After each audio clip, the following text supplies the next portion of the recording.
കർക്കിടകം രാശിയിൽ ഉൾപ്പെട്ടു വരുന്ന പുണർദം, പൂയം, ആയില്യം ഈ നക്ഷത്രക്കാർക്ക് തൊഴിൽ മേഖലയിൽ അഭിവൃദ്ധി ഉണ്ടാകുവാൻ സാധ്യത വളരെ കൂടുതലായി കാണപ്പെടുന്ന ഒരു വാരം തന്നെയാണ്.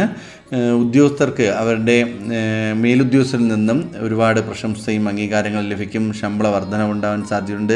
പ്രൈവറ്റ് മേഖലയിൽ വർക്ക് ചെയ്യുന്നവർക്കും ഒരുപാട് നേട്ടങ്ങൾ ഉണ്ടാകാൻ സാധ്യതയുണ്ട്. എന്നിരുന്നാലും പൊതുമേഖലയിൽ പ്രവർത്തിക്കുന്ന വ്യക്തികൾ സൂക്ഷിക്കുക. നിങ്ങൾക്ക് അപവാദങ്ങൾ കേൾക്കുവാനും നിങ്ങൾ ചെയ്യുന്ന പ്രവർത്തികൾക്ക് വിപരീതമായുള്ള ഫലങ്ങൾ ജീവിതത്തിൽ വന്നു ചേരുവാനുള്ള സാധ്യതയുണ്ട്. സൂക്ഷിക്കുക. പണമിടപാടുകൾ കൈകാര്യം ചെയ്യുമ്പോൾ കൃത്യമായ രീതിയിൽ അത് കൈകാര്യം ചെയ്യുക. രേഖകളെല്ലാം കൃത്യമായി സൂക്ഷിക്കുക. നിങ്ങൾ പണം കൊടുത്തിട്ടും കൊടുത്തില്ല എന്ന് പറയുകയും നിങ്ങളതിൽ മോശക്കാരനാക്കുവാനുള്ള സാധ്യത വളരെ കൂടുതലാണ്. അതുകൊണ്ട് ആ കാര്യങ്ങൾ വളരെ കൃത്യമായി മുന്നോട്ട് പോകാം. ഗൃഹനിർമ്മാണം തടസ്സപ്പെടുവാൻ സാധ്യതയുണ്ട്. ഗൃഹനിർമ്മാണത്തിലോ അല്ലെങ്കിൽ ഗൃഹസംബന്ധമായ കാര്യങ്ങൾക്ക് സാമ്പത്തികം അന്വേഷിക്കുന്ന വ്യക്തികളാണെങ്കിൽ അതിൽ തടസ്സപ്പെടുവാനും അതിലൊരുപാട് വിഷമം ഉണ്ടാകാനും